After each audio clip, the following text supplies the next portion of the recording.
Il est complètement fou, mais les meilleures personnes le sont. Aujourd'hui, nous allons parler de Tim Burton dans ce 6e épisode de Chronique Disney, le podcast.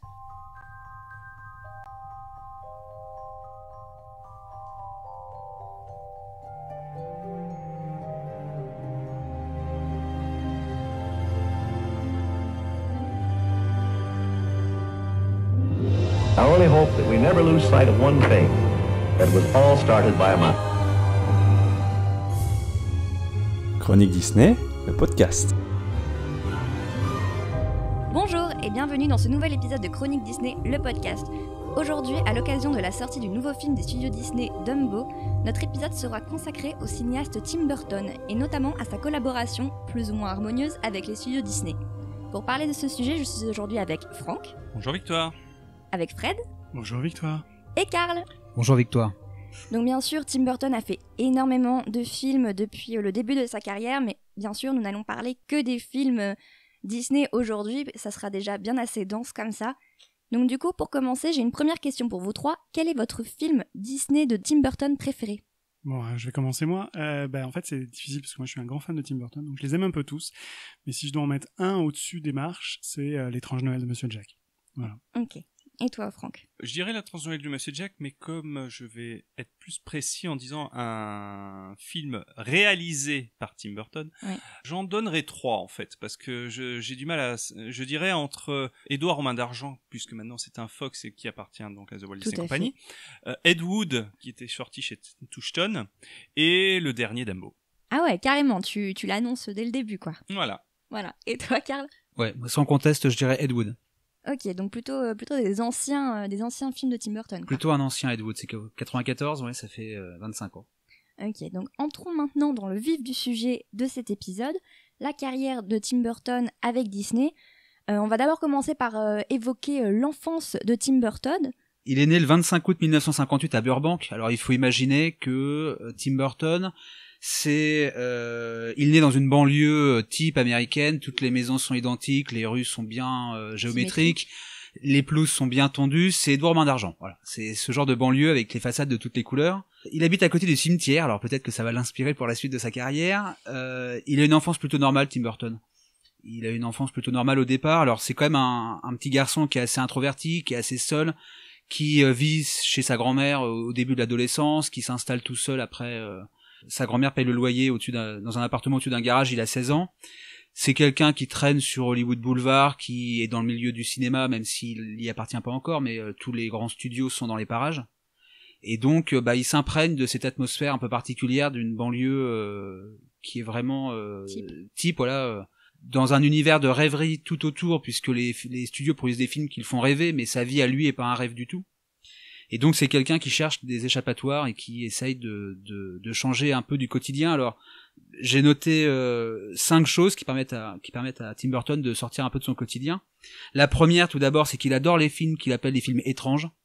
Donc par exemple tous les films de la Hammer, de Roger Corman, la chute de la maison Usher avec Vincent Price par exemple, il adore ça. Les films de la Hammer, c'est des films de monstres et puis les films un peu étranges, oui, c'est ça, particuliers.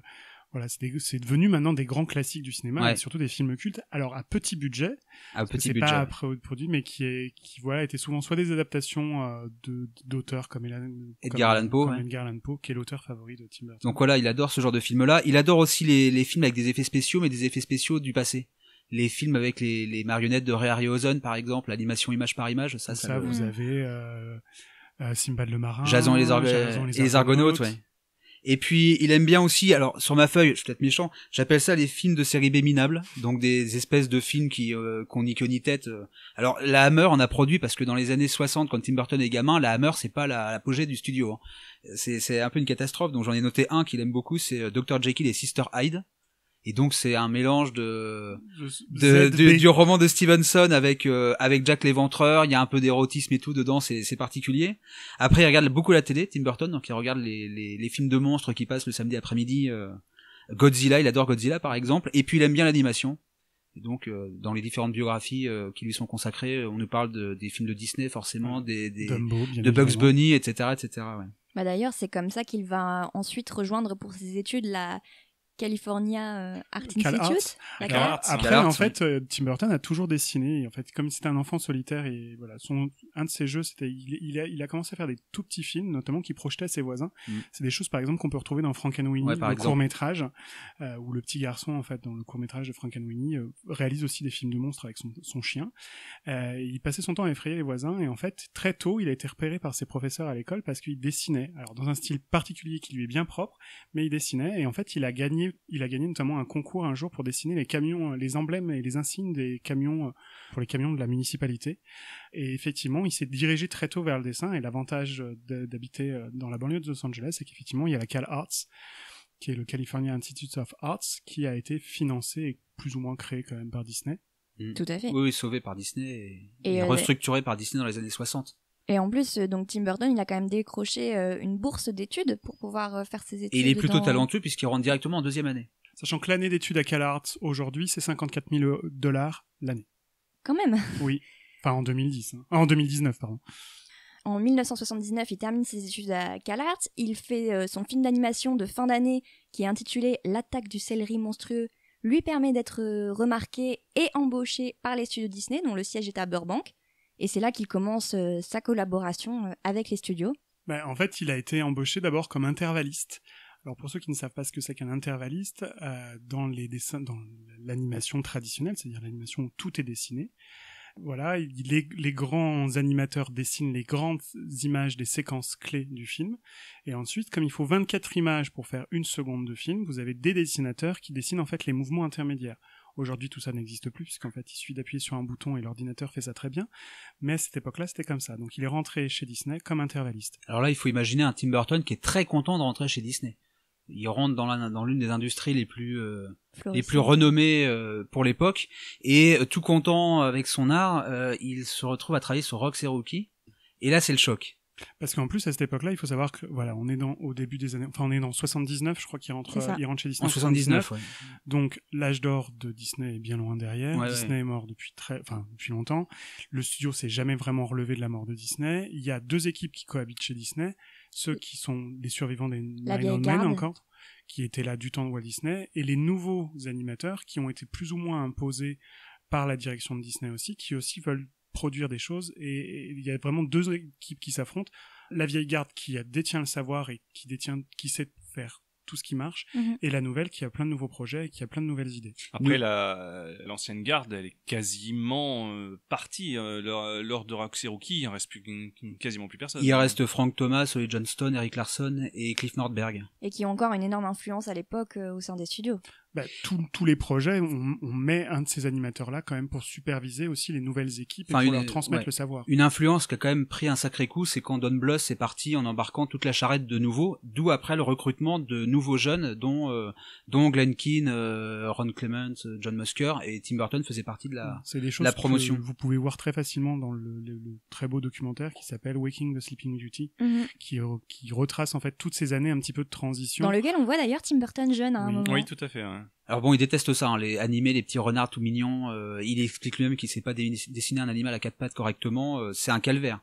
Et effectivement, dans Waking Sleeping Beauty, il apparaît en fait dans un film qui avait été fait par Andy Cartwright, qui est l'animateur du tapis dans l'Aladin par exemple.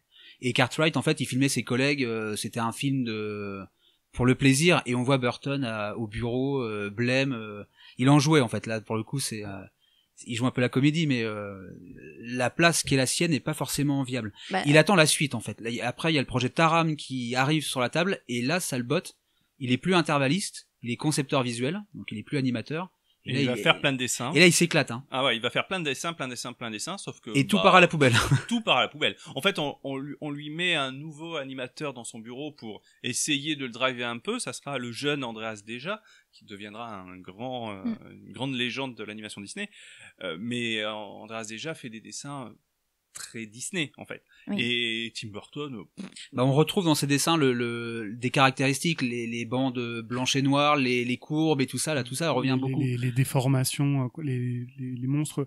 Vraiment, il a beaucoup travaillé sur les décors, il a beaucoup travaillé sur les personnages un peu secondaires qu'il y a dans Taram, notamment toute l'espèce de sbire du Seigneur des Ténèbres. Il n'y a absolument rien de son travail dans le film. Non, ils n'ont absolument rien regardé. Alors après, l'histoire de Taram et les Chaudrons Magiques est très compliquée, et c'est vraiment un dessin animé un peu pivot, parce que l'histoire du le dessin animé en lui-même a été très compliqué à mettre en place. Il y a une très bonne vidéo YouTube d'ailleurs qui est sortie il y a quelques temps sur la chaîne YouTube Méa, je crois. Ouais, c'est ça. Qui raconte effectivement tout ce qui s'est joué, non seulement du côté créatif, mais aussi comme symbole pour l'entreprise Disney, qui était vraiment dans une période de transition où des nouveaux dirigeants comme Michael Eisner sont arrivés et Jeffrey Katzenberg. Et du coup, pendant ce temps-là, en fait, Tim Burton se démoralise pas et fait aussi des choses à côté, en fait. Il travaille pour les studios Disney. La chose qui est importante à retenir de tout ça, c'est que quand vous rentrez au studio Disney, comme dans toutes les entreprises américaines de création, on vous fait signer dans votre contrat de travail un avenant qui dit que tout ce que vous créez, une tout ce qui sort du bout de votre crayon appartient corps et âme au studio. J'ai d'ailleurs noté une citation de Tim Burton justement qui revient sur ses années à Disney. Il a dit que pour lui ce n'est pas un très bon souvenir parce que leur vision du dessin n'était justement pas la sienne et il se sentait enfermé. Il a dit « Je me sentais enfermé dans un schéma qui ne cadrait pas avec ce que j'étais, mais grâce à eux, j'ai pu travailler en parallèle sur mes premiers courts-métrages. » Oui, il y a un directeur Walt Disney Productions qui va lui permettre de réaliser un petit court-métrage en animation image par image. Voilà. C'est Vincent. Voici Vincent Dupont. Il vient d'avoir 7 ans. Il est toujours poli. C'est un garçon charmant. Vincent est affectueux, d'une grande gentillesse. Mais il veut faire des films d'horreur comme Vincent Price.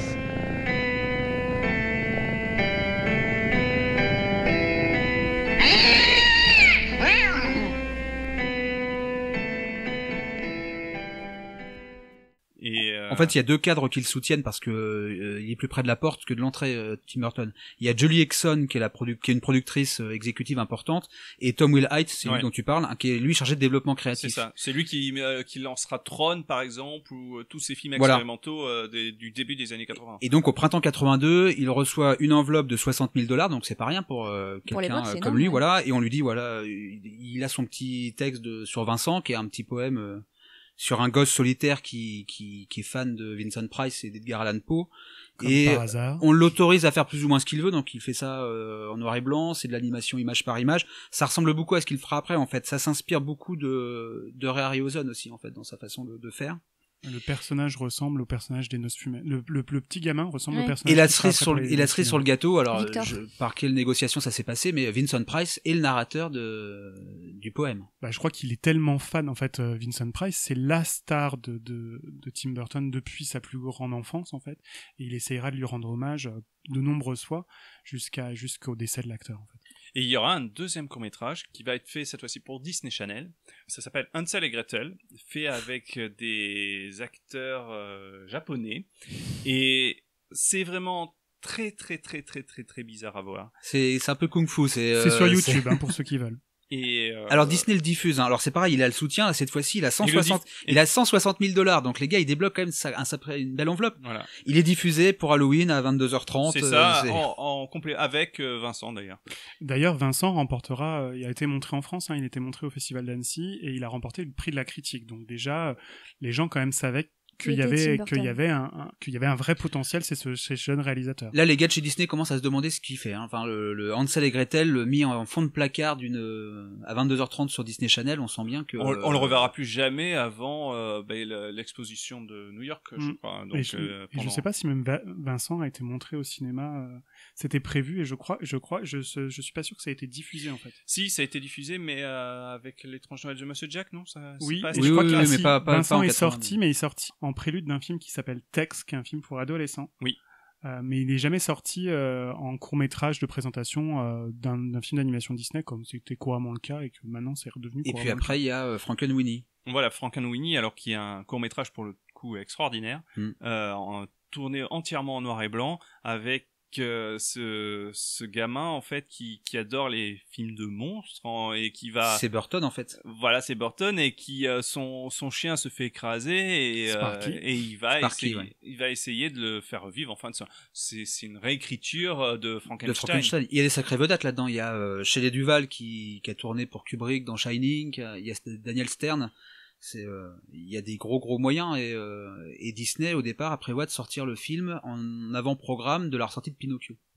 Je reviens aussi sur ce que tu disais Fred tout à l'heure sur la cession de droit, c'est très intéressant parce que au moment où il est chez les studios Disney, c'est là que Tim Burton écrit un poème qui sera l'inspiration pour l'un de ses films majeurs, qui est L'étrange Noël de Monsieur Jack. Ouais, alors dans ce poème-là, il faut savoir que Tim Burton écrit des poèmes. Il a d'ailleurs sorti un recueil qui s'appelle l'enfant 8. La triste fin du petit enfant 8, en fait, où il doit y avoir 24 ou 25 poèmes, tous sur un enfant différent. C'est vraiment des poèmes qui font une dizaine de lignes, sur des enfants tous bizarres et étranges. Donc, il y a une fille qui a des épingles dans les yeux, il y a un enfant huître, il y a un enfant qui est une tache.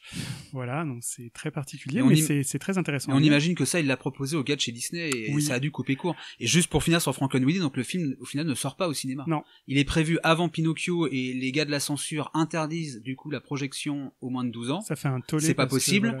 Frankenweenie est éjecté de la programmation. Là, soit dit en passant, je suis pas certain que Frankenweenie fasse beaucoup plus peur que Pinocchio en lui-même. C'est pas du tout un dessin animé qui est effrayant. Et donc Frankenweenie sort au Royaume-Uni. C'est même moins effrayant que le remake qu'il en fera plus tard. Vraiment, c'est vraiment très familial. Et puis c'est moins effrayant que Monstro cavale Pinocchio. Ou Blanche-Neige qui se fait poursuivre dans la forêt. Et donc là, il s'en va. Là, c'est fini. Là, Frankenweenie sort pas, il quitte Disney. Voilà. Et donc dans le temps où il était chez Disney, il a donc rédigé le poème qui s'appelle pas L'étrange Noël, qui s'appelle The Nightmare Before Christmas, qui est en fait une réécriture d'un poème anglais qui est très traditionnel dans les traditions américaine, qui est lu la nuit de Noël, qui s'appelle La Nuit de Noël, qui raconte le Père Noël qui descend par la cheminée. Sauf que lui, il imagine que c'est pas le Père Noël qui va descendre par la cheminée, mais en fait la star d'Halloween, qui est Jack Skellington, qui s'appelle pas comme ça à l'époque. Et dans le poème, c'est tout ce qu'il y a. C'est un poème qui est très court, qu'il a illustré alors qu'il était chez Disney. Donc tout appartient à Disney. La base du scénario et le design des personnages. Mais on en reviendra plus tard quand il voudra passer à la réalisation effectivement et la production finalement de cet opus. Donc là effectivement, après l'échec de Frankenweenie, il décide de partir des studios Disney. Alors son travail est quand même remarqué parce que il quitte Disney, Paul Rubens l'a repéré dans ses œuvres et du coup lui offre la réalisation de Pee-wee's Big Adventure pour la Warner, et là c'est le début de sa carrière de réalisateur long métrage. Il se fait embaucher justement par Warner Bros et du coup grâce à Frankenweenie. Grâce à Frankenweenie, et là c'est le début d'une carrière qui est quand même super bonne parce que Pee-wee, nous on le connaît pas trop en France, mais c'est le personnage vedette un peu. C'est le Casimir un peu de la version américaine. Et puis après il enchaîne avec Beetlejuice qui va être un énorme carton, Batman qui va être un énorme carton aussi. Là Tim Burton il inscrit son nom en 4-5 ans parmi les plus grands réalisateurs de l'époque. Tout à fait. Et c'est là que du coup qu'il y a le projet L'étrange Noël aussi de Monsieur Jack qui se met vraiment en branle chez Touchstone. Mais ce n'est pas Tim Burton qui le réalise. Non, c'est Henry Selick. Voilà. Qui est un spécialiste de l'animation par image, parce que ça c'était une vraie volonté de Tim Burton. Sauf que quand il veut réaliser le film, il se rend compte qu'il n'a aucun droit, que rien de ce qu'il a créé ne lui appartient pas, et que s'il ne retourne pas vers Disney, rien ne se fera. Et le problème, c'est que le sujet était trop compliqué pour rentrer dans les critères des films Disney Pictures, donc en fait produit par Disney via sa filiale en fait Touchstone, et parce que Tim Burton qui avait prévu de le réaliser en fait est occupé à d'autres projets. Batman le défi. Voilà. Notamment. Et c'est un projet quand même il faut savoir que L'étrange Noël, c'est de l'animation image par image. C'est un projet qui va prendre presque 3 ans de réalisation. Juillet 91 le début du tournage. Donc il faut savoir que pour 1 minute de film, c'est 2 semaines de tournage. Ah, c'est énorme, c'est incroyable. Et du coup, il ne peut pas, donc il fait appel au plus grand spécialiste de l'animation par image, qui est une animation qui est devenue complètement désuète avec l'avènement des nouvelles techniques d'animation, qui est en fait Henry Selick, qui depuis n'a fait de toute façon que des films d'animation. Et qui est rentré chez Disney à peu près en même temps que lui. Juste ça, pour le coup, je savais pas que c'était un de ses collègues chez Disney. Et donc quand même, L'étrange Noël de Monsieur Jack, c'est vraiment une histoire un peu particulière. Ça se passe quand même dans le monde d'Halloween. Les personnages sont des monstres. Le personnage principal, Jack Skellington, est un squelette comme son nom l'indique. Mais le film va avoir du succès à sa sortie ? Non, il va avoir un succès modeste, mais il va passer assez... il va être très discret en fait. Mais c'est la télévision et la vidéo qui vont au fur et à mesure transformer le film en un film culte en fait. On se rend pas compte, mais à l'époque il était passé inaperçu. Ouais. Là maintenant c'est un classique du cinéma. Moi je sais que j'ai voulu aller le voir, je crois qu'il est resté 15 jours à l'affiche, vraiment dans des petits cinémas, il est pas sorti en grande pompe. Et après, voilà, il est rentré dans le patrimoine de la Disney Company, et Disney l'a ressorti à chaque Halloween, parce que le thème s'y prêtait. En sachant que Disney était timide au moment de la réalisation, et maintenant quand le film ressort en salle, c'est pas Touchstone Pictures présente, C'est Walt Disney Pictures présente l'étrange Noël de Monsieur Jack. Sur la distribution maintenant, sur support, enfin, je crois que sur la distribution, c'est aussi distribué. Disney. Donc comme quoi, là, le vent a tourné. Et puis c'est surtout que c'est devenu un personnage emblématique des parcs pour toute la saison d'Halloween. Complètement. Il a eu même son propre char à Disneyland. Et puis l'attraction du Haunted Mansion, elle est complètement rethématisée sur l'étrange Noël de Monsieur Jack. Et elle est extraordinaire d'ailleurs. Pour ceux qui ne connaissent pas, en fait, dans les parcs américains et japonais aussi, je crois qu'à Tokyo Disneyland c'est le cas aussi. Je ne sais pas. Ils transforment pour la saison d'Halloween à Noël, en fait, toute l'attraction Haunted Mansion, donc ce qui correspond plus ou moins à notre Phantom Manor, entièrement sur le film. C'est-à-dire que tout est transformé. C'est-à-dire qu'ils ne gardent rien à part les murs de l'attraction, et toute l'attraction raconte à nouveau le film de l'étrange Noël. Et c'est un carton. Ils font ça en une nuit quasiment. On trouvera la fabrication sur les bonus des Blu-ray de l'étrange Noël de Monsieur Jack. Et c'est vraiment, enfin voilà, c'est devenu un personnage à part entière de l'écurie Disney, vraiment sur qui il capitalise énormément. Il y a toute une dimension marketing derrière au moment d'Halloween. Je sais que dans les parcs asiatiques, voilà, c'est une plus grosse star que chez nous. Même hors Halloween, je crois que dans la boutique, la grande boutique de Frontierland, je me souviens plus du nom, près de Phantom Manor, et il y a tout un stand à l'année qui est consacré à l'étrange Noël de Monsieur Jack. Mais chez nous aussi, finalement, dans la tour des Walt Disney Studios, il y a un paquet de produits dérivés étrange Noël de Monsieur Jack qui sont là toute l'année. Oui, parce que c'est vraiment, je pense que déjà il est culte pour la population, ça fait appel à une frange un petit peu plus adulte niveau marketing. Enfin vraiment, c'est vraiment, il a eu un succès posthume, comme ont eu quelques œuvres de la Walt Disney Company, mais c'est vrai que là c'est un exemple assez flagrant de l'amour que les gens vouent à ce film, tellement il est devenu culte en fait. En sachant qu'aux États-Unis c'est un film d'Halloween, chez nous c'est un film de Noël. Ouais, voilà. Après il y a rien de, alors certes effectivement il y a des monstres, mais il y a rien de terrifiant vraiment dans l'étrange Noël, c'est vraiment très édulcoré. Pour la petite histoire, il faut savoir que la fin a été changée. Si vous avez l'occasion d'écouter sur la bande originale du film, la dernière chanson, donc qui s'appelle Closing, où vous avez effectivement toutes les dernières pistes, en fait il y a vraiment ce qu'on appelle un Easter egg maintenant, où en fait vous entendez la vraie fin, où en fait le narrateur, qui donc présente l'histoire depuis le début, revient des années après à Halloween Town et demande à Jack, en fait, donc Jack s'est marié avec Sally, a eu des petits squelettes. Et c'est pas du tout la fin un peu idyllique où ils sont sur la colline spirale, et du coup demande à Jack si, sachant ce qui s'est passé il y a des années où il a un peu mis la zizanie entre les mondes, si effectivement, sachant tout ça, il referait exactement la même chose, provoquerait les mêmes bouleversements. Et Jack, effectivement, la phrase se termine comme ça, et il dit mais pourquoi pas. And though that one Christmas things got out of hand, I'm still rather fond of that skeleton man. So, many years later, I thought I'd drop in. And there was old Jack still looking quite thin, with 4 or 5 skeleton children at hand playing strange little tunes in their xylophone band. And I asked old Jack, do you remember the night when the sky was so dark and the moon shone so bright? When 1,000,000 small children pretending to sleep nearly didn't have Christmas at all, so to speak?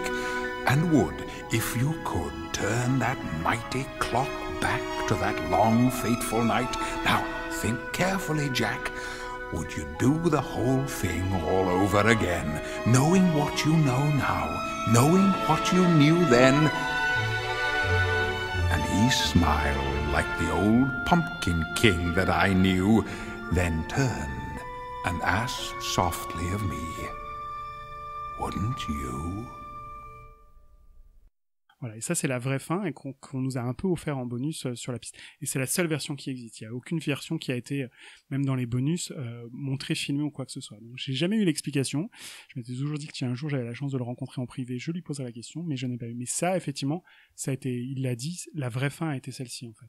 Voilà, c'est une fin qui est un petit peu différente. Après, voilà, on peut trouver ça effrayant. Est-ce que c'est plus effrayant que Monstro de Pinocchio ou des arbres de Blanche-Neige? Je suis pas sûr. Non, mais oui, mais c'est parce que il faut aussi savoir que maintenant, les parents, ils font très attention à ce qu'ils montrent à leurs enfants. Par exemple, quand Coco est sorti chez Disney Pixar, bon, ça n'a rien à voir, mais il y a des parents qui n'ont pas voulu emmener leurs enfants parce qu'ils se sont dit que ça allait faire trop peur.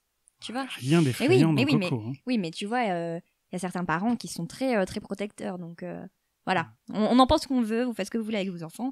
Bref.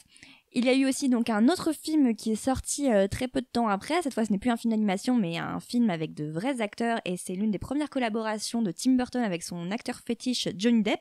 Le film Ed Wood. Et action! Il avait une façon bien à lui de faire des films. Force te pousse à avancer. Tu dois franchir cette porte. coupée. Elle est bonne. Bonne? Est-ce que vous savez seulement comment on fait un film? Écoutez, oui, je crois. Alors une production Touchstone aussi, hein, Ouais. pas de label officiel. Ouais. Donc c'est mis en développement au début 93. En fait, Disney a été épuisé par les films de Warner, les Batman l'ont torturé un peu. Disney et Burton. Burton, pardon, oui. Il a pas eu le droit de faire ce qu'il voulait. Comme c'était des gros blockbusters, il avait un impératif de date et donc il voulait faire quelque chose de beaucoup plus intimiste. Et à l'époque, Warner Columbia lui propose Mary Riley, qui est un film qui se fera finalement avec Stephen Frears à la réalisation et Julia Roberts, voilà. Et donc il part sur un biopic d'un réalisateur que lui connaît mais qu'à l'époque Hollywood a oublié et le public aujourd'hui l'a oublié, personne ne voit ses films, c'est Ed Wood. Donc ça se base sur un biopic d'Edward Wood Jr. qui était réputé comme étant le pire réalisateur de tous les temps. En fait, Edward Wood Jr. c'est un type qui veut faire du cinéma, qui n'a pas le talent pour faire du cinéma et qui n'a surtout pas d'argent. C'est un peu Tommy Wiseau. Et donc, ce qui intéresse Burton, c'est de voir comment ce type, qui a une personnalité complètement extravagante, qui se travestit, qui adore les pulls angora, qui fréquente toutes les vedettes sur le déclin, enfin tous les losers de l'époque vont tourner dans ses films sans être désagréables avec eux. Et donc là, Burton revient sur le tournage de Plan 9 from Outer Space. Alors je conseille à tout le monde de regarder Plan 9 from Outer Space, mais le vrai film où on voit les ficelles qui tiennent les coupes volantes. Pour la petite histoire, c'est lamentable. C'est l'histoire d'une invasion extraterrestre, si je me souviens bien. Qui réveille les morts. Voilà, il a plus ou moins la fiancée de Frankenstein dedans. Et là, il faut imaginer là-dedans que Ed Wood, qui a pas d'argent, donc c'est produit par un espèce de studio qui fait que des films comme ça. Il appelle toutes les vieilles vedettes sur le retour, donc Vampira, le mage Criswell. Il appelle aussi ses copains. Enfin, c'est lamentable. La grosse vedette du film, c'est Bela Lugosi. Donc Bela Lugosi, c'est Dracula en 31 dans le film d'Universal.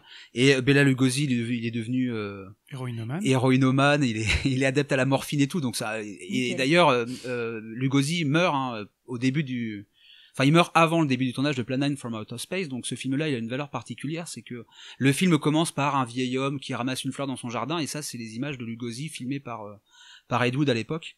Et après, il y a une doublure c'est le dentiste d'Ed Wood qui prend le rôle de Lugosi, et il apparaît toujours avec sa cape devant, parce qu'on voit bien que c'est pas son visage. Enfin, c'est. Puis il y a même des morceaux du film, je crois, qui sont. En fait, Ed Wood rachète des espèces de bouts de montage, de documentaires d'animaux.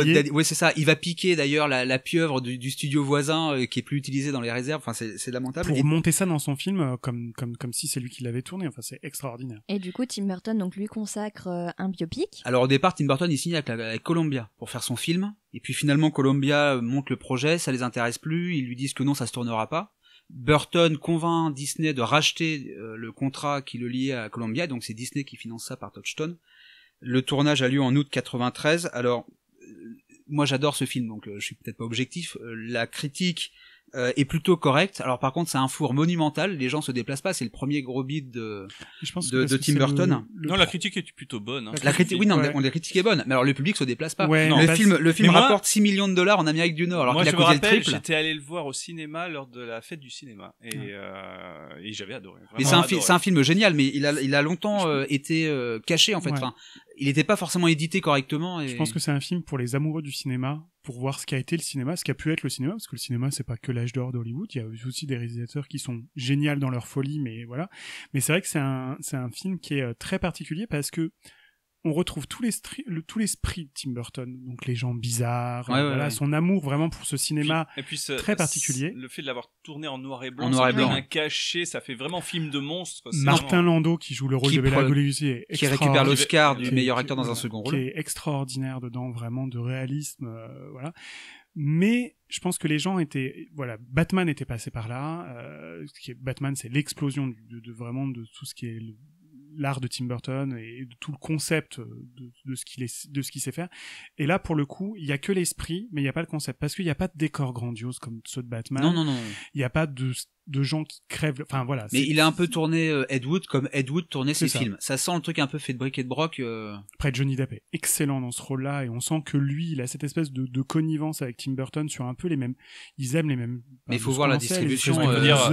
Son premier rôle avec Édouard Main d'Argent était extraordinaire. Donc, mais c'est un film qui marchera peut-être mieux maintenant parce que c'est à la mode les biopics sur le réalisateur. Là, on en voit partout, et à l'époque on n'en voyait pas. Donc, oui, puis c'est vraiment. Je comprends que la critique est aimée parce que c'est vraiment c'est un très bel hommage au cinéma, comme on peut en faire effectivement maintenant, mais c'est vraiment un hommage au cinéma et au film de genre.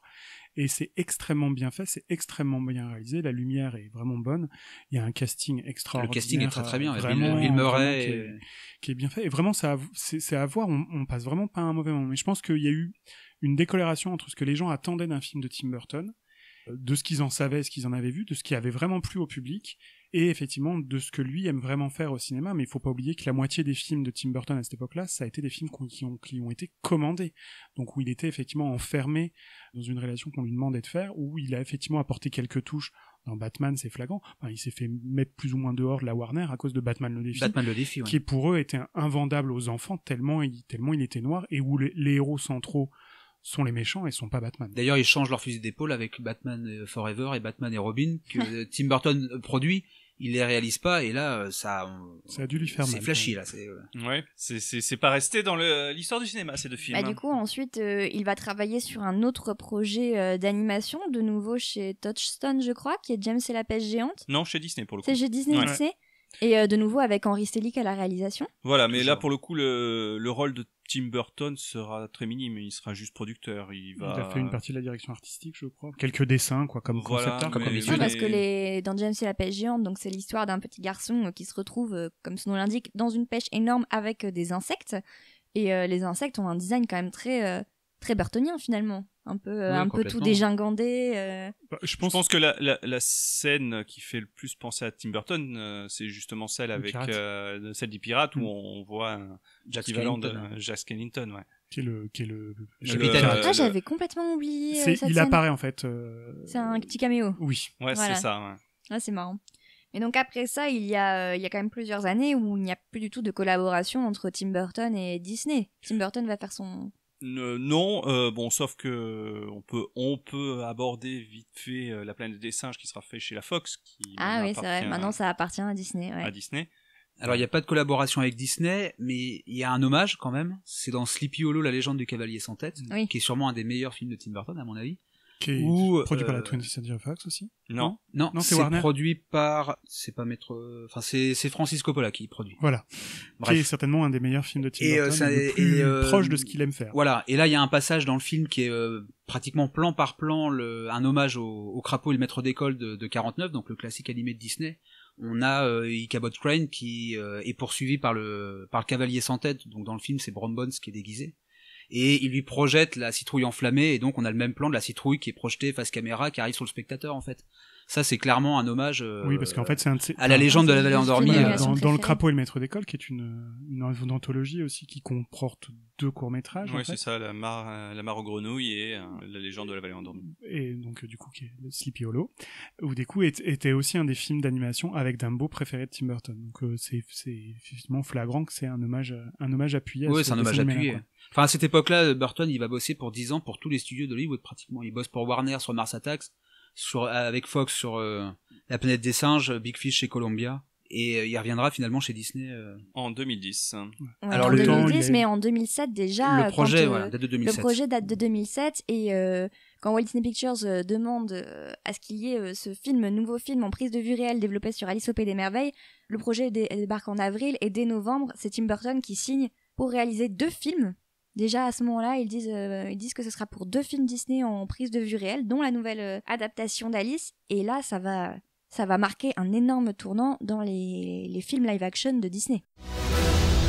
Il est un lieu, à nul autre semblable. Certains prétendent que pour y survivre, il faut être aussi fou qu'un chapelier. Ce que par bonheur, je suis. Alice, c'est toi.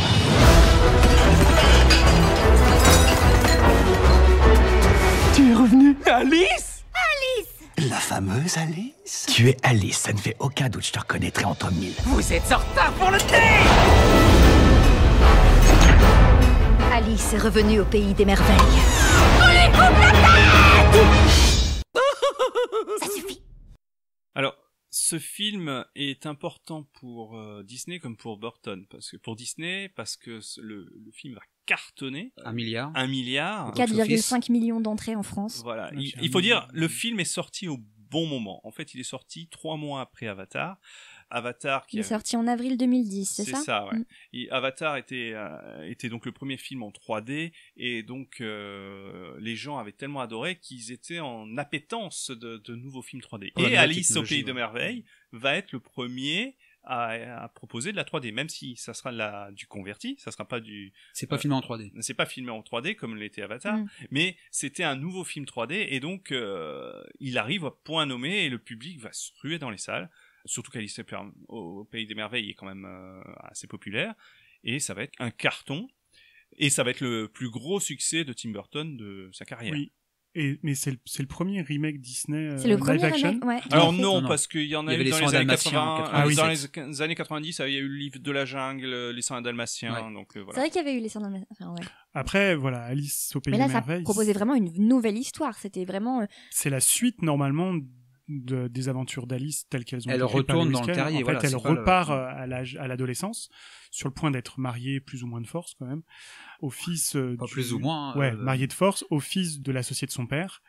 Le jour où on doit où elle doit rencontrer son fiancé, elle repart effectivement au Pays des Merveilles, où il s'est passé beaucoup de choses et où les habitants des Pays des Merveilles l'attendent. Mais justement, ça ne s'appelle même pas le Pays des Merveilles dans le film, ça s'appelle en VO, c'est pas Wonderland, c'est Underland. Ouais. Et c'est déjà rien que ce mot, ça montre aussi que Tim Burton a vraiment apporté sa touche un petit peu fantasque, un petit peu gothique, parce que là il a vraiment proposé sa propre version d'Alice au Pays des Merveilles avec des personnages un peu mi-effrayants, mi-drôles. Je suis pas sûr que ça soit forcément Tim Burton. Pour moi, Alice au Pays des Merveilles est quelque part le moins burtonien de tous ces films. Personnellement, c'est celui que j'aime le moins. De toute sa carrière. Ouais, mais je pense que son style rencontre bien le style de Lewis Carroll et c'était John Tenniel qui avait illustré ça. John Tenniel, qui est l'illustrateur. Mais si c'était avec ses grands acteurs à lui, c'était Johnny Depp, Helena Bonham Carter. De toute façon, je pense que Disney lui a effectivement donné les moyens de faire un truc. Tout est filmé sur fond vert quasiment. Ah oui, non, mais c'est certain. Les personnages sont costumés en vert, il y a que leur visage qui est à peu près vrai. Les décors, c'est clairement les siens, de toute façon, les dessins préparatoires, tout son univers graphique se retrouve. Ça, il y a aucun doute. Quant à l'histoire et sa manière de raconter l'histoire, je suis beaucoup plus dubitatif parce qu'effectivement, on a effectivement les personnages. Il n'est pas le scénariste de toute façon. Oui, la scénariste, c'est Linda Woolverton, c'est la scénariste de La Belle et la Bête. Il y a quelques endroits dans le film où clairement on retrouve sa patte, notamment quand Alice doit rentrer au château de la Reine Rouge et qu'elle elle saute de tête en tête qui ont été coupées par la reine dans les douves du château. Ouais. Mais à part un univers visuel qui est cohérent avec tout ce qu'il a fait, et effectivement retrouver ses acteurs fétiches qui sont Helena Bonham Carter, Johnny Depp, plus de nouveaux qu'il a conviés, plus tous ceux qu'il a conviés à faire qui font les voix des personnages. Christopher Lee par exemple. Alan Rickman qui joue Absolem la chenille. Mais c'est vrai que voilà. Après, ça s'adresse à un autre public aussi, et c'est pour ça aussi que c'est sorti sous le label Disney. Et c'est un film qui va quand même changer l'histoire de Disney. C'est pas le premier remake, en tout cas c'est pas le premier film qui s'inspire d'un ancien classique de l'animation. Mais alors c'est le début d'une série d'adaptations de classiques de l'animation. Là, le Alice au Pays des Merveilles, il a quand même changé. Et les autres studios ont fait pareil avec des Hansel et Gretel ou des Blanche-Neige dans des versions c'est vrai que ça très a été modernes. la mode des contes, donc ça a été un sacré déclic à Hollywood. Là, oui, c'est ça. Mais sauf que les autres studios, et c'est ce que Disney a toujours dit, les autres studios en fait vont se mettre aussi à faire des classiques. Sauf que ils vont essayer de faire ça très sombre et ils vont tous flopper. Et Disney se rend compte que pour le public, les classiques de l'animation, les classiques des contes de fées égale Disney. Et donc Disney va se dire pourquoi je laisse aux autres le soin de faire ce que le public attend de nous. Et donc ils vont continuer à faire et grosso modo tous vont plus ou moins marcher, mais tous vont plutôt bien fonctionner. C'est un carton à chaque fois. Après, qu'on aime ou qu'on n'aime pas la version live qui peut se proposer, il y a pas très longtemps, c'est pas quelqu'un de chez Disney, c'était un réalisateur ou un critique de cinéma, disait qu'on aime ou qu'on n'aime pas les remakes, ça reste une adaptation d'une œuvre, mais comme Disney a fait des adaptations animées, là ils font des adaptations live d'une œuvre. Alors c'est très fort parce qu'ils font souvent des adaptations de leur propre adaptation, mais c'est effectivement un carton d'audience parce que les gens, déjà il y a une nouvelle génération qui découvre, qui connaissent pas forcément les films d'animation, parce que les enfants ne regardent pas les films d'animation comme les générations précédentes ont pu les découvrir au cinéma, en support vidéo, puisque maintenant tout est facilement disponible grâce au streaming, ce genre de choses. Mais on leur propose aussi une histoire, souvent un petit peu ajouté, un petit peu où on explore certaines choses, mais effectivement c'est un carton, et quand c'est du carrément image par image, quasiment comme peut être le livre de la jungle, ça cartonne. La Belle et la Bête, il y a eu des ajouts, mais ça a cartonné, et les prochains cartonneront certainement, parce que ça correspond à une vraie attente des gens, du public, des parents qui veulent emmener leurs enfants et leur faire découvrir un univers que eux-mêmes ont aimé étant enfants. Et quoi qu'on en dise, Disney faisait la même chose. De son vivant, il a fait des remakes de ses cartoons sans arrêt. Il avait d'ailleurs fait les Alice Comedies, finalement, c'était...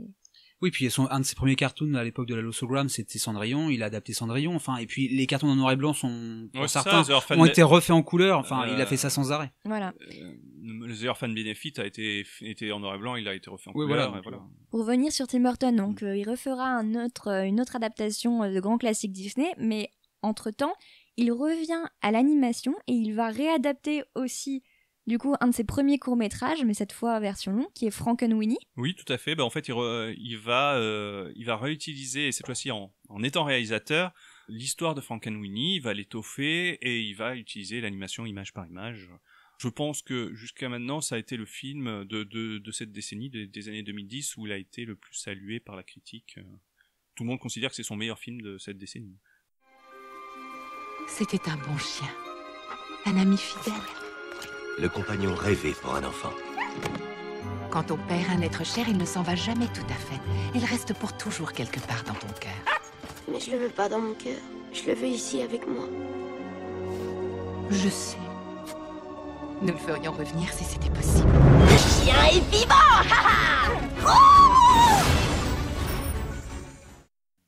Et là, il a vraiment été assumé par Disney, il a été distribué par Disney. Oui, tout à fait, oui. Contrairement aux précédents films d'animation, finalement, là, c'est la première fois que... Et dans une version sacrément horrifique. Oui, qui est quand on voit que le court-métrage à l'époque avait choqué un petit peu, alors là, le long-métrage, c'est... Alors après, c'est pas non plus à courir se cacher sous des coussins. Non, mais pour des enfants, c'est pas pour des enfants, voilà. Il y a tout un discours derrière qui est quand même particulier, parce que les enfants sont pas tous gentils à l'intérieur, les monstres créés sont pas tous à l'image de celui qui est créé par Et là, il y a un gros hommage à lui, sa propre jeunesse et les films qu'il aime. À Godzilla, par exemple, l'hommage, il est évident. Alors, il a gardé l'effet noir et blanc aussi, qui est superbe dans le film. Et puis on retrouve vraiment tout ce qu'il fait, ce qu'il aime dans le cinéma, donc tous ses thèmes, graphiquement, ça ressemble à tout ce qu'il a déjà fait. Le chien dans Frankenweenie, c'est pas le chien des noces funèbres aussi? Bah il y a plein de choses. Le petit garçon ressemble aussi à Vincent. Il s'appelle Sparky dans les noces funèbres? Si. C'est possible, ouais. Ouais, donc c'est après. Tim Burton est très coutumier du fait de faire des petits caméos. Faudrait voir si le squelette rentre bien dans le. De ces caméos. Après, il y a plein de choses quand vous êtes dans le cimetière. Donc quand il est dans le cimetière d'animaux, sur une des tombes, il y a Zero qui est le chien de Jack Skellington qui apparaît. Il y a beaucoup de choses comme ça qui sont. Alors c'est pas qu'il se glorifie à faire ses propres hommages, mais je pense qu'il aime bien distribuer des choses. Et puis les voix de ses personnages. Oui, c'est vraiment, et c'est surtout que c'est une période assez faste pour Tim Burton, parce que entre-temps il a été juré puis président du Festival de Cannes. Il y a l'expo l'art de Tim Burton qui s'est monté au Musée d'Art Moderne de New York, qui a tourné dans le monde entier, qu'on a eu la chance d'avoir à la Cinémathèque française de Paris, qui est à ce jour l'exposition de la Cinémathèque française qui a le plus marché, puisqu'elle a eu plus de 350 000 visiteurs. Vraiment, il est un peu à l'apogée de ce que les gens attendent de lui, quoi. Oui et non, parce que je crois il avait 6 mois avant, il avait sorti un film qui a floppé et qui Big Eyes? Non, Dark Shadow. Ah oui. Qui s'est fait flopper et qui a reçu une critique. Ça avait niqué des têtes en même temps. C'est-à-dire que je pense que si tu n'as pas vu les 235 épisodes de la série d'origine, c'est incompréhensible. Moi j'avais pas vu les séries, j'avais bien aimé le film, j'avais passé un bon moment. Ah non, mais tu passes pas un mauvais moment, parce qu'en plus artistiquement c'est très joli à regarder, c'est extrêmement bien fait, c'est le premier film qu'il fait avec sa nouvelle égérie qui est Eva Green, évidemment toujours avec Johnny Depp, toujours avec les classiques, donc forcément Danny Elfman a fait la musique, ce genre de choses. Graphiquement les décors sont somptueux et on sent bien sa patte. Après effectivement l'histoire manque des morceaux pour tout comprendre. On a l'impression qu'il manque des bouts pour tout comprendre, mais ça se regarde, voilà. Après effectivement ça a été descendu par la critique, parce que effectivement je pense qu'il est arrivé à un niveau d'excellence qui fait que maintenant les gens l'attendent toujours au tournant quoi qu'il fasse. Il a une énorme fanbase, ce qui nous amène ensuite en 2014 où là il y a Derek Frey qui est à la tête de Tim Burton Productions qui reçoit un scénario pour un remake en live action de Dumbo. Oui, écrit par Ethan Kruger. Alors, pour ceux qui ne le savent pas, il a écrit des grands chefs-d'œuvre, dont 3 des 5 Transformers de Michael Bay. Ouais, c'est ça. Ouais. Enfin, il a quand même fait un super film qui s'appelle Arlington Road. Ah, j'adore. Et je conseille de regarder Arlington Road. Il a écrit surtout en ce moment. Oui. Et il a écrit aussi Le Cercle. Voilà, Arlington Road, pour vous la faire courte, hein, c'est une histoire de... C'est une histoire de terrorisme, il faut pas raconter... Nickel, tout ce qu'on a envie de voir en ce moment. Non, mais le film est très intelligent. Manipulé par les politiciens, c'est vraiment très très intelligent. C'est extrêmement bien joué. Mais bon, on peut se moquer, mais il va écrire un scénario de Dumbo qui est assez intelligent. Il décide là, dans ce live action, de mettre plutôt les humains au centre du film, et notamment en fait ce qu'il voulait, c'était revenir aussi à cette époque de l'âge d'or des cirques et montrer comment une créature un peu exceptionnelle comme Dumbo pouvait avoir un impact sur la vie des artistes de cirque. Et puis c'est compliqué parce que Dumbo, c'est le film le plus court, le long métrage le plus court des studios Disney. Ça fait 75 minutes. Ouais. Celui-là fait 1 heure. Et par contre, c'est sûrement un des films les plus chéris par les studios Disney. Et les animateurs. Le fait de le confier à Burton, c'est pas un hasard. Là, c'est un des films préférés de Walt Disney, produit dans des circonstances un peu particulières. Il y avait une histoire qui est clairement créée par les artistes Disney. Le livre original, il doit faire 10 pages. Ouais, c'est ça. Là, on a le scénario d'Otto Englander, Joe Grant et Dick Hummer qui est repris. Le héros est muet quand même. Enfin, dans Dumbo, c'est le seul héros muet. Depuis Simplet. De Simplet n'est pas le héros du film. Alors que Dumbo, c'est quand même le héros du film, ne dit pas un mot. Oui, complètement. Donc là, le projet, je pense qu'il est quand même très risqué. C'est que contrairement aux autres remakes où ça se prêtait, en fait, La Belle et la Bête se prêtait par exemple à un remake live. Alors que Dumbo, techniquement, le dessin animé s'y prêtait pas, mais là, il y a eu des... Surtout que le dessin animé dure 1 heure, mais il y a beaucoup d'images presque surréalistes. C'est très contemplatif, très surréaliste. La scène de la marche des éléphants avec les éléphants roses, comment adapter ça? C'est Ou le vol des cigognes, enfin oui, il y en a plein de comme ça. Ouais. Dumbo papa, il faut y aller. Les éléphants ont besoin de nous. Regardez ça. Un bébé, on a un bébé, un petit bébé. C'est quoi ça? Une tête que seule une mère peut aimer. Monsieur, beaucoup d'entre nous vous trouvent séduisant. Je parlais de l'éléphant. T'as jusqu'à demain soir pour régler ce problème. Fais-moi disparaître ces oreilles immondes. Pourquoi tu me regardes? Bonjour bébé Dumbo, bienvenue au cirque. On fait tous partie de la même famille, du plus petit au plus grand.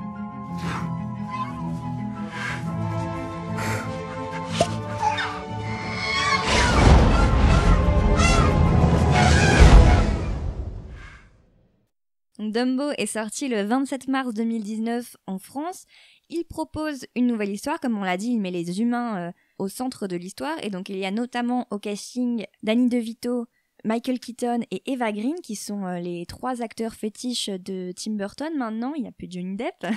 Où est-il passé?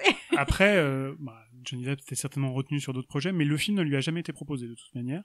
Il a été proposé à d'autres gens, notamment Will Smith, mais qui était déjà engagé qui devait faire le rôle de Colin Farrell. Ouais, qui était déjà engagé sur Aladdin, je crois. C'est ça. Oui, il y avait Chris Pine aussi qui devait prendre le rôle. Oui, mais bon, je pense qu'après ils avaient des projets.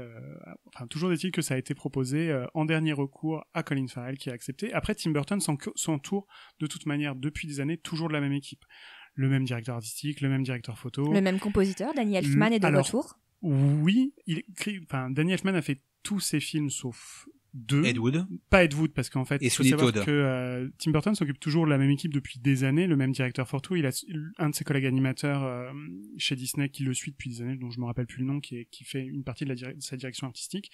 Danny Elfman aussi. C'est Rick Enreich qui est là sur le film, entre autres. Voilà. Et du coup, et la même costumière depuis quelques... Colin Atwood, qui a fait ici un travail extraordinaire. Elle avait travaillé sur Alice au Pays des Merveilles déjà, non? Qui a fait, je crois, les 4 ou 5 derniers films. Elle a dû récupérer 1 ou 2 Oscars. Elle avait eu un Oscar pour Alice au Pays des Merveilles, je crois. Meilleur costume. Et Danny Elfman, qui a assuré la partition de tous ses films, sauf Ed Wood et Sweeney Todd. Alors, Ed Wood, c'est parce qu'en fait, pendant la mise en œuvre de L'Étrange Noël, où Tim Burton était le producteur, ça a été très compliqué parce que pourtant, Danny Elfman a rencontré Tim Burton très très tôt. En fait, il l'a rencontré sur Pee-wee's Big Adventure. À l'époque, il était jazzman. Il avait un groupe de rock un peu décalé, un peu punk que Tim Burton adorait écouter, et il lui a proposé. Et comme il trouvait que sa musique était assez lyrique, il lui a dit écoute, compose-moi des choses.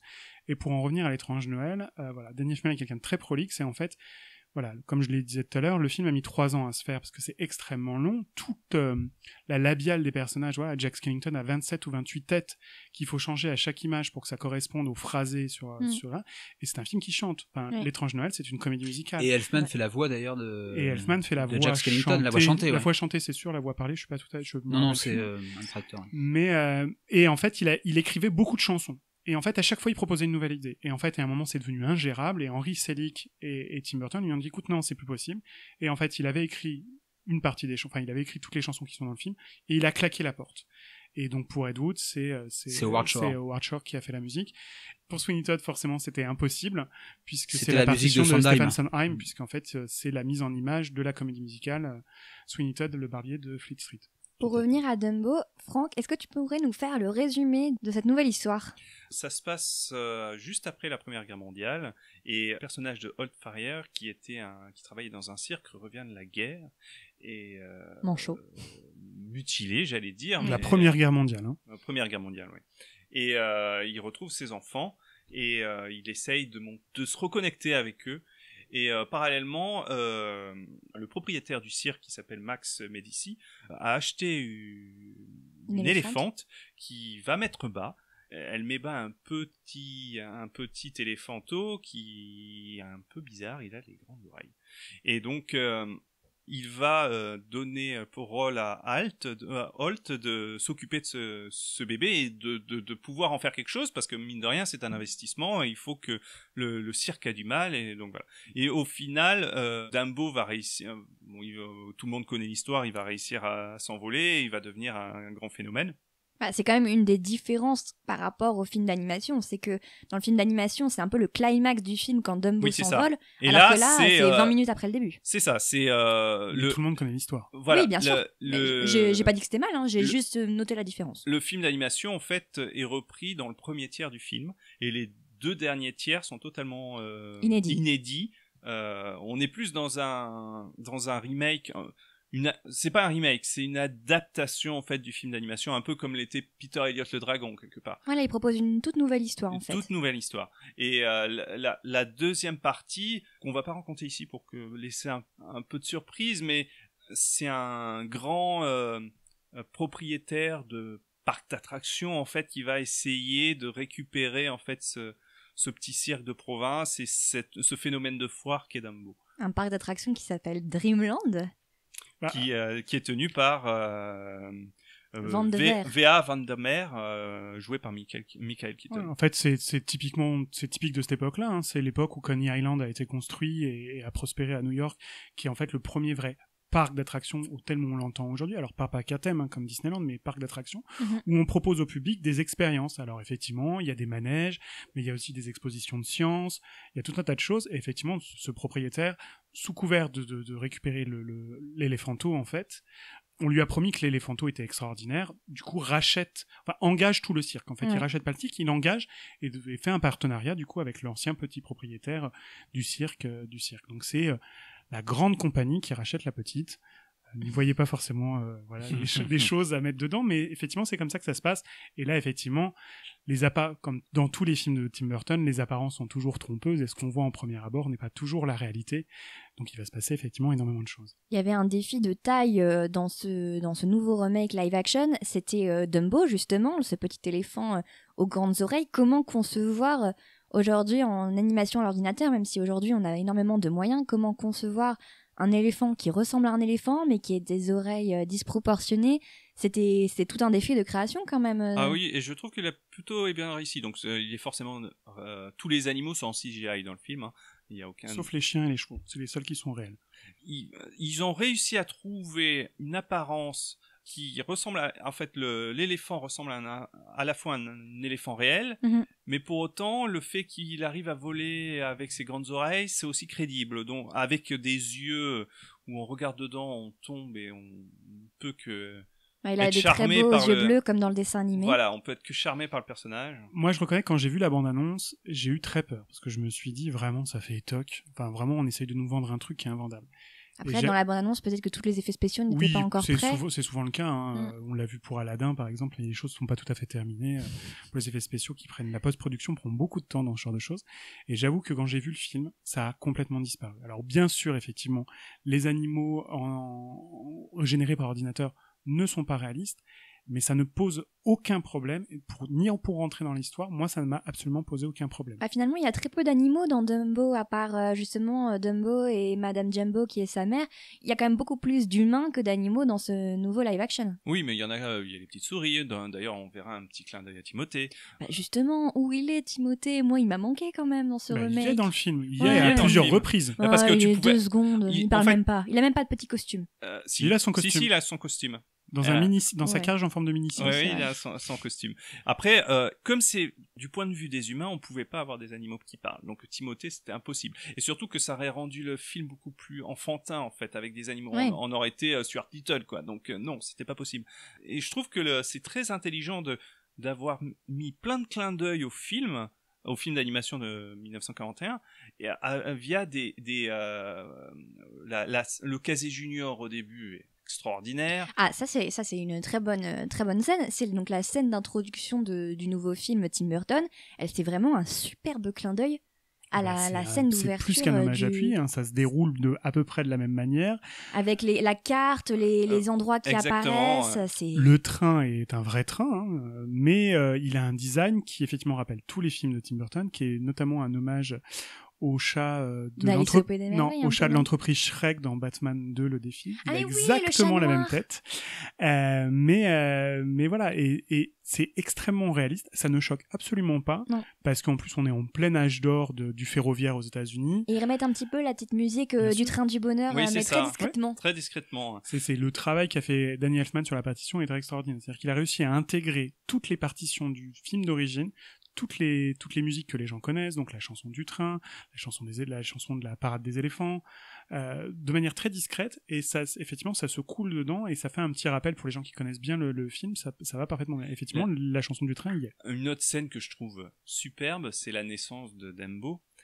Il faudra voir de façon poétique l'utilisation de la cigogne aussi, que j'ai trouvé extraordinaire. Pareil, là, c'est très intelligemment fait, donc c'est vraiment très très bon. Oui, parce que dans le dessin animé, quand même, pour les gens qui l'ont pas vu, c'est une cigogne qui en fait emmène les enfants, emmène les bébés animaux dans le cirque, dans des langes, et là, effectivement, il y a un bel hommage qui est fait, et notamment une utilisation intelligente du tas de foin, qui peut ressembler effectivement à des langes, pour expliquer l'arrivée de Dumbo. On n'assiste pas en direct à la mise à bas de l'éléphanto, ça reste un film familial, donc, mais c'est effectivement extrêmement poétique, bien amené, et c'est une des très jolies scènes du film. Justement aussi, ce qui est... On met tous ces clins d'œil au film d'animation de 1941, mais par contre, là, cette fois, les personnages principaux, finalement, ce n'est plus vraiment Dumbo et sa mère. Je veux dire, les 2 enfants, Millie et Joe Farrière, qui sont vraiment au centre de l'intrigue. Qu'est-ce que vous en avez pensé? Est-ce que vous trouvez ça bien? Est-ce que vous avez réussi à vous attacher à ces enfants? Moi, j'ai trouvé ça très bien. Déjà, je changeais de point de vue. Alors après, je suis pas tout à fait d'accord en disant que Dumbo n'est pas le personnage principal du film. S'il l'est. Il n'est pas le seul, mais il l'est. Et puis c'est lui qui fait avancer l'histoire. Chaque moment de l'histoire qui permet de faire progresser le scénario, c'est lui qui le déclenche, en fait. Et c'est lui qui va sauver certaines situations aussi. Donc pour moi, c'est un des héros du film. Ce n'est pas le seul. C'est vrai qu'il y a les deux enfants. Les 2 sales gosses. Le petit non, les 2 enfants. Millie Farrier, la jeune fille petite adolescente qui est très passionnée de science, très cartésienne. Comme dans Casse-Noisette, comme dans Raccourci. Ah mais non, parce que là, elle est quand même plus ou moins un peu l'infirmière vétérinaire du cirque, puisque voilà, on la voit s'occuper des animaux en l'absence de son papa, ce genre de choses. Elle est un peu soigneuse. Bon, c'est vrai qu'elle a un rôle un peu plus étouffé que le petit garçon. Voilà, Joe Farrier, lui, il sert pas vraiment à grand chose. Il sert à rien. C'est un peu le parallèle humain de ce qui est en train d'arriver à Dumbo, c'est-à-dire que voilà, les enfants ont perdu leur mère pendant que leur père était à la guerre. Elle est morte de la grippe espagnole. Voilà, donc lui se retrouve orphelin entre guillemets jusqu'à l'arrivée de son père. Et il vit un petit peu les choses aussi. Je pense que alors après, moi j'ai beaucoup aimé la scène. En fait, quand ils retrouvent leur père, j'ai trouvé la scène très forte en fait, et qui disait beaucoup de choses. Ils courent pour retrouver leur père et ils s'arrêtent. Bah oui, parce que leur père a perdu un bras à la guerre. Voilà, et c'est comme si ce bras faisait que leur père n'était plus lui. En fait. Bah d'ailleurs, l'accolade entre eux est très maladroite du coup. Oui, parce que comment on traîne ses enfants quand tu n'as plus qu'un bras Oui, et puis on ne sait pas combien de temps il a passé à la guerre, mais enfin s'il y a passé 4 ans, son fils n'a peut-être même pas connu son père quand il est parti. Petite référence à Walt Disney, non, qui a aussi été en France au moment de la Première Guerre mondiale. Enfin, il a pas perdu de bras. Mais... Moi qui ai eu la chance d'assister à la conférence de presse, en fait, la question a été posée à Tim Burton, à savoir pourquoi il n'avait pas plus développé toute cette histoire autour de la Première Guerre mondiale, du retour des gens au pays. Il disait que ça avait très peu d'importance. Ce qui était important, c'est que le père avait été absent, que le père revient, qu'il a eu de l'absence, qu'il a certainement connu plein d'horreurs dans les tranchées en France, et qu'il est incapable de communiquer avec ses enfants, et que du coup il est en plus obligé de s'adapter à une nouvelle situation puisqu'il a perdu son bras, et qu'en fait c'était lui la star avec sa femme du cirque itinérant dans lequel il revient. Et il est obligé de s'adapter à une nouvelle vie avec ses enfants, à son nouveau rôle de père où il peut pas tout faire parce qu'il lui manque aussi un bras. Et de soigneur d'éléphants, il n'a même plus son numéro. Voilà, alors qu'à la base il est écuyer, cavalier, star équestre en fait, et que là du coup il doit se réinventer aussi au sein de sa famille, dans la famille du cirque, dans sa propre famille, et avec la nouvelle famille qui forme avec effectivement ce petit Dumbo, quoi. Et il y a aussi toute une galerie de nouvelles personnages dans ce film.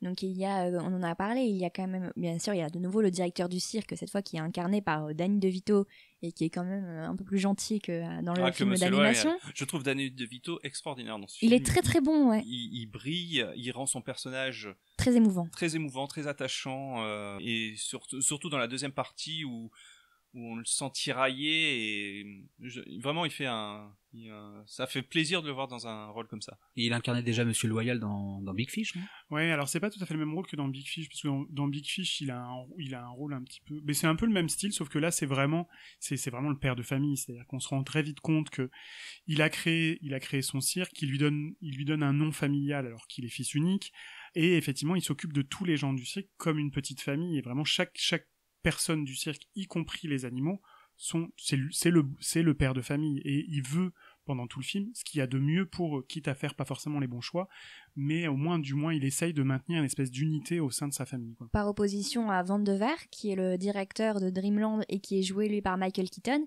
qui est un tout nouveau personnage pour le coup, qui n'existait pas du tout dans le film d'animation, et qui est de nouveau excellent. Michael Keaton, je l'ai trouvé très convaincant dans ce rôle-là. Ah oui, clairement. Et après, il joue un rôle de méchant, mais ça lui va à merveille. Et surtout que... Mais aussi baratineur, pas pur 100% méchant. Il est aussi très très charmeur, très bonimenteur, à essayer d'attirer les gens à lui. Ah, mais tu peux être charmeur et être méchant. Hein. Ah non, mais je dis pas le contraire, mais je veux dire, il est pas antipathique. Ah non, il n'est pas antipathique, mais il est méchant. C'est le principe de tous les films de Tim Burton. Il est pas méchant, méfiez-vous des apparences. Les monstres ne sont pas toujours ce qu'on croit. Voilà. Mais effectivement, en fait, c'est un homme qui aime posséder des choses. C'est un grand entrepreneur. Il a construit Dreamland, qui est quelque chose d'extraordinaire quand on y pénètre. Et d'ailleurs, Eva Green disait que tout a été quasiment fait en décor réel. Il y a très très peu de fond vert, hormis les ciels, les paysages, ce genre de choses. Mais Dreamland a été construit pour de vrai. Ce qui est très rare aujourd'hui dans les films hollywoodiens. Ce qui est très rare, mais c'était une volonté de Tim Burton et de son décorateur. Et c'est vrai que ça donne beaucoup de présence à ce Dreamland. On y croit à ce Dreamland. Ça rend justement dommage le fait qu'il soit pas assez exploité, peut-être. Elle disait que tout est... Je suis pas d'accord, moi je trouve qu'il est plutôt bien exploité. On voit bien toutes les composantes. Après, elle disait que c'était très réaliste, c'est-à-dire que les manèges étaient fonctionnels, tout était réaliste. Alors c'est un hommage de Tim Burton à l'âge d'or d'Hollywood où tout était construit en vrai décor puisqu'on n'avait pas les moyens de faire autrement. Et Eva Green disait que dans la première scène où elle rentre, effectivement, donc c'est la scène où elle rentre dans le parc d'attractions. Eva Green, du coup, qui joue une rôle de trapéziste. Voilà. Et elle disait, c'était extraordinaire parce qu'on avait l'impression d'y être pour de vrai. Et Tim Burton a confié en anecdote que quand il était artiste chez Disney, il a travaillé sur quelques concepts pour le parc Disneyland. Et du coup, il disait que tant mieux parce que son parc à lui était beaucoup moins long à construire que le Disneyland et que, voilà, au moins dans celui-là, il a pu faire enfin ce qu'il avait voulu. Mais on peut y voir, et je pense que Franck me dira pas le contraire, il y a quand même il y a quand même des regards appuyés, des touches qui sont à charge ou à décharge, mais Carousel of Progress. Il y a une attraction dans Dreamland qui reprend la même police d'écriture que Art of Animation. Je sais pas si vous l'avez repéré. Oui, c'est ce qu'on appelle les polices art déco qui sont typiques de cette époque-là. Enfin, le Moi, Carousel of Progress, c'est Carousel of Progress, c'est flagrant, quoi. Il faut rappeler ce qu'est Carousel of Progress parce que tous les gens ne connaissent pas. Vas-y, je te laisse. Mais non, parce que moi, je ne l'ai pas vu en vrai. Ah, donc, d'accord. Alors, en fait, c'est une attraction qui tourne, en fait, et où il y a 4 scènes et qui représentent l'évolution. La science Non, la vie quotidienne. La vie quotidienne, mais en fonction des avancées technologiques, en fait. Donc, mais qui a été fait dans les années... Ça a été fait pour l'exposition universelle en 60, et donc c'était les années 10, les années 20, les années 30, et puis après c'était 1900, 1920, 1940 et le futur. Ouais, c'est ça. Donc c'est le futur vu depuis les années 60, en fait. Donc, Tomorrowland, quoi. Et c'est vrai que, et d'ailleurs, dans cette scène-là, il y a plein de petits hommages que Tim Burton a fait à ses propres films. Enfin, voilà, ceux qui connaissent bien Édouard aux mains d'argent reconnaîtront quelques machines à faire des gâteaux. Mais c'est vrai que voilà. Et elle disait c'était extraordinaire parce que justement, comme ça a été tourné en décor réel, ça donne une véracité, à cette époque qui est vraiment impressionnante, quoi. Pour revenir à Dumbo également, ce qu'on a remarqué dans les bandes annonces de ce film, c'était l'appui très fort sur la nostalgie et sur les émotions, parce que Dumbo c'est quand même un film d'animation. Si vous avez jamais eu les larmes aux yeux devant Dumbo, quand même, vous êtes peut-être un cœur de pierre, j'en sais rien. Est-ce que vous avez retrouvé cette émotion dans le film ? Moi, je reconnais que j'ai eu les frissons, comme on dit, j'ai eu les poils. Et effectivement, on verse assez facilement sa larme parce que c'est effectivement très bien fait, que ce soit la musique. Voilà. Moi, j'ai trouvé que c'était vraiment très cohérent avec le dessin animé de 1941. Moi, j'ai beaucoup aimé aussi. J'ai trouvé ça très touchant. Mais bizarrement, il y a une scène qui a été copié-collé sur le film d'animation et qui bizarrement celle de Baby Mine. Ouais, c'est ça. Ouais. Celle de mon plan tout petit. Plan par plan, même la façon dont la trompe elle bouge, Madame Jumbo passe sa trompe sur Dumbo, c'est exactement la même chose que dans le film d'animation. Alors c'est quasiment la même chose, mais bizarrement je l'ai trouvée moins touchante que celle du film d'animation. Par contre, la fin. Pas de spoiler. La fin, j'ai trouvé ça vraiment très touchant et surtout la façon dont personnages en fait ressortent de ce cirque à la fin. Après, en même temps, il y a un message quand même final sur le fait que les animaux n'ont pas leur place dans un cirque. C'est pas vraiment un spoiler. On est quand même en 2019. Pour moi, c'était impensable de faire un film sur Dumbo sans mettre ce message, parce que honnêtement les scènes où les animaux et notamment Dumbo font des numéros dans le cirque, elles m'ont mise très mal à l'aise dans le film. Donc évidemment c'est voulu parce que c'est pour montrer que justement que les gens sont très cruels avec les animaux, etc. Mais pour moi, ce message, il était quand même nécessaire. Enfin, tu pouvais pas faire Dumbo aujourd'hui sans mettre ce message-là. Après, on en a discuté avec Franck il y a pas longtemps, et c'est vrai que Tim Burton déteste le cirque. Alors, déteste les numéros avec des animaux captifs. Il déteste les clowns. Par contre, il aime le cirque comme concept, c'est-à-dire comme unité familiale, de gens qui sont artistes, un peu exclus. Voilà, exclus de la société. Un endroit où ce qu'on appelait les phénomènes de foire, les freaks, pouvaient vivre librement et sans être jugés et regardés un peu différemment. Alors oui, effectivement, c'était une forme d'exploitation qui, Dieu merci, aujourd'hui ne s'arrête plus. Mais là, c'est ce qui est plutôt montré. Et Franck me rappelait à juste titre que dans le film de 1941, c'est pas un plaidoyer pour les animaux de cirque. Dumbo est maltraité du début à la fin. Monsieur Leroy est un monstre. Dumbo est surexploité au mépris de la relation qu'il peut avoir. Enfin, sa mère est enfermée avec interdiction de l'approcher. Lui, il est ridiculisé, grimé en clown, moqué. Et tout ça, on le retrouve aussi dans ce film-là. Donc Tim Burton, effectivement, est très en accord avec tout ce qui est fait pour la défense des animaux hors du cirque aujourd'hui. Sauf que à la fin du film d'animation, Dumbo et sa mère repartent en cirque. Ils sont certes les stars, ils sont bichonnés, mais ils sont toujours au cirque. Par contre, moi, je suis pas trop d'accord avec vous par rapport aux émotions. Moi, je trouve que le film d'animation est bien plus émotionnel. Peut-être que justement, comme on le disait tout à l'heure, peut-être parce que justement, il est plus contemplatif, qu'il part plus un petit peu dans la psychologie, j'en sais rien. Mais moi, là, ce nouveau live action, il m'a pas autant mis les poils, comme tu dis, Fred, que peut me le mettre le film d'animation. J'ai trouvé que les scènes, elles étaient jolies, mais elles m'ont pas... c'est pas allé assez loin pour moi dans l'émotion. Après, tu l'as vu à quel âge pour la première fois, Dumbo je sais pas, à 3 ans. Voilà. C'est peut-être que tu n'as pas le même regard aujourd'hui. Alors après, je dis pas, moi j'ai aucun souvenir d'avoir vu Dumbo quand j'étais petit. Ah non, mais moi j'ai pleuré très facilement devant un Disney. Vu au cinéma quand j'étais petit, dans les nombreuses ressorties. Mais je l'ai revu récemment. Effectivement, j'ai trouvé que c'était très court, j'ai trouvé que c'était très beau. J'ai compris pourquoi c'est un petit peu la pépite de tous les animateurs Disney. Et c'est vrai que ça a été très souvent dit que c'est un petit peu, même s'il est très court, ça sert de modèle pour pour ce qui est effectivement pour que les animateurs comprennent ce qu'on peut véhiculer avec un dessin animé. Mais moi, je me suis laissé embarquer dans cette histoire. Je trouve que Tim Burton a réussi à allier toute la magie qu'on attend d'un film Disney avec toute sa magie à lui. Il y a tout ce qu'il est capable de faire dans un film. Je trouve qu'on retrouve la magie et l'émotion d'Édouard aux mains d'argent. Ouais, c'est ça. Pour moi, c'est un mélange d'Édouard aux mains d'argent et Big Fish. C'est parce que Dumbo, c'est vraiment un personnage d'outcast aussi, et quelqu'un qui n'est pas un peu un freak en fait, qui n'arrive pas à se fondre dans la masse à cause de ses grandes oreilles. Donc c'est vraiment un personnage burtonien. Mais par contre, j'ai trouvé que on n'a pas autant entre guillemets la patte Tim Burton qu'on aurait pu l'avoir par exemple dans Alice au Pays des Merveilles. Pour moi, ça allait pas assez loin. Bah tu sais que moi c'est l'inverse. Moi je trouve que Dumbo est bien plus Tim Burtonien que burtonien que Alice au Pays des Merveilles, qui est pour moi son plus mauvais film. Donc j'ai pas dit que c'est un bon film. Oui, mais pour moi Alice au Pays des Merveilles, je ne retrouve pas Tim Burton. Oui, mais c'est parce que c'était Alice au Pays des Merveilles, il y avait vraiment cette touche de bizarre, et là ce que je reproche à Dumbo, c'est qu'il y avait quand même matière à faire vraiment des personnages un peu plus développés, et notamment les personnages secondaires ou les artistes de cirque, je les ai trouvés très caricaturaux. Ben moi j'ai trouvé, au contraire, moi je les ai beaucoup appréciés, et surtout j'ai trouvé qu'ils servaient l'histoire. Parce qu'ils auraient pu être des personnages totalement... décoratifs. Ils sont décoratifs. Ah non, ils font progresser l'histoire. Ils font progresser l'histoire. Attends, la troupe, on parle de la troupe. Oui, on tourne la troupe. Ils ont un rôle dans l'histoire, ils font progresser le scénario. Non, justement, j'ai trouvé que c'était très intelligemment, ils étaient très intelligemment utilisés. Après, effectivement, ils sont forcément sous-employés par rapport aux stars du film, et déjà, il y a quand même beaucoup de stars dans ce film. Il y a Colin Farrell, Eva Green. Colin Farrell, pour moi, il est même pas là, je veux dire. Oui, mais c'est un des moi, je l'ai trouvé très bon, aussi bon que dans l'Ombre de Marie, par exemple. Non. Ah si, clairement. Moi, je l'ai trouvé très mauvais. C'est un petit peu le même rôle. C'est un peu le même rôle. C'est un peu le même rôle, moins dysfonctionnel que dans l'Ombre de Marie. Moins alcoolique, ouais.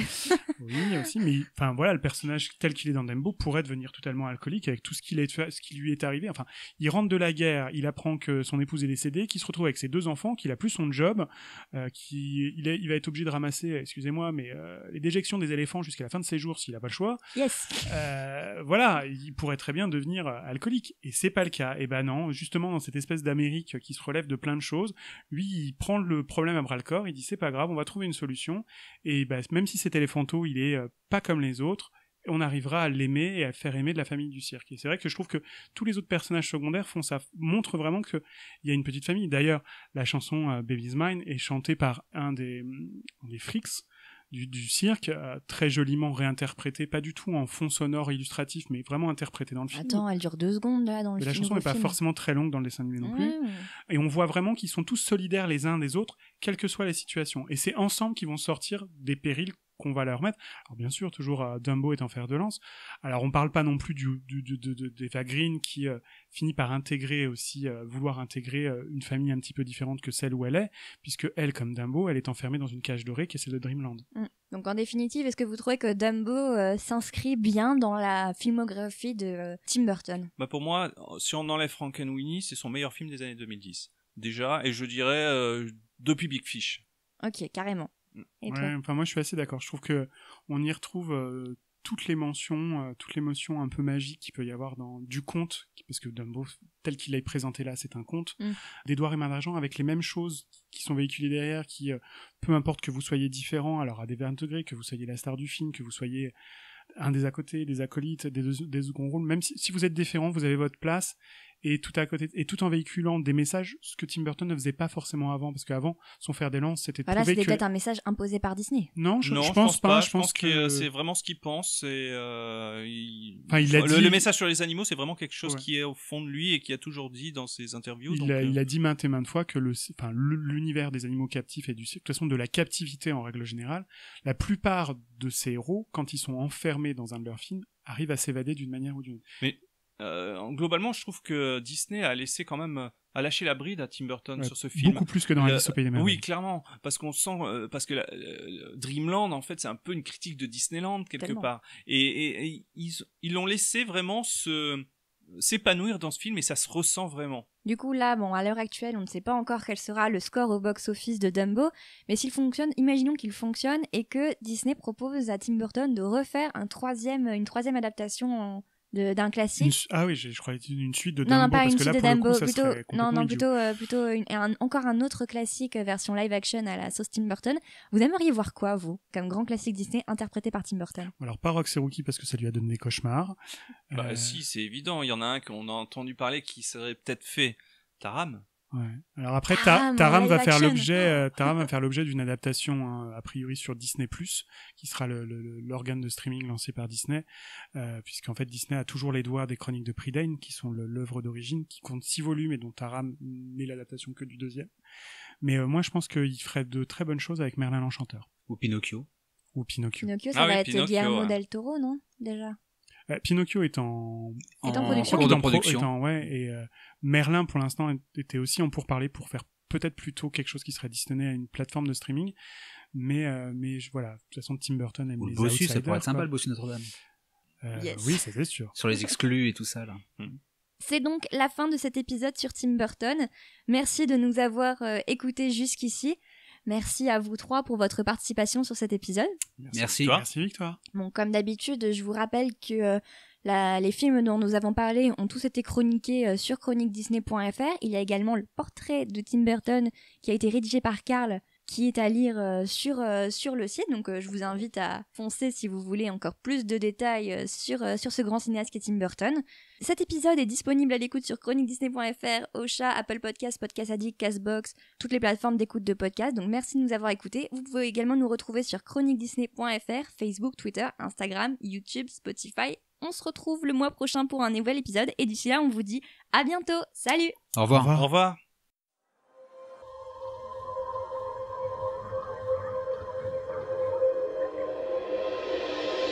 Baby mine, don't you cry.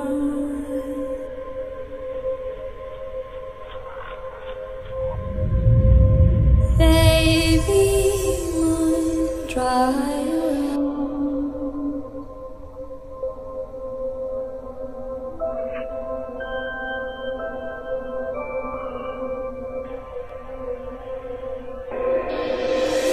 eyes. Your head close to my heart, never to part, baby of mine.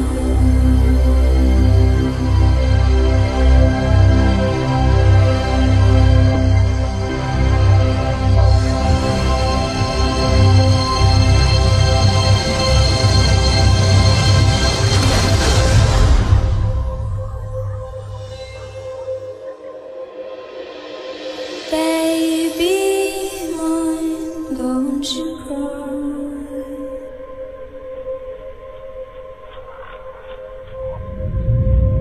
Baby mine, dry your